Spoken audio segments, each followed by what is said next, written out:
What's going on, guys?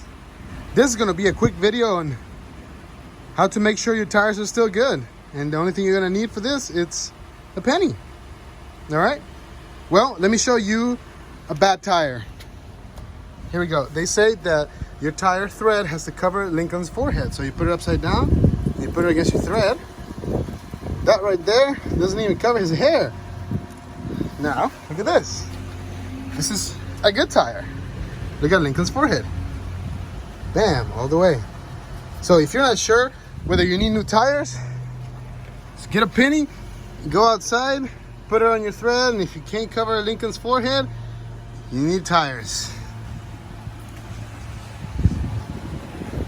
Unfortunately for me, I need new tires.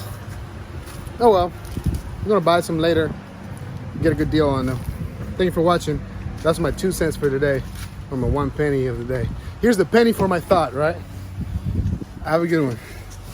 Take care.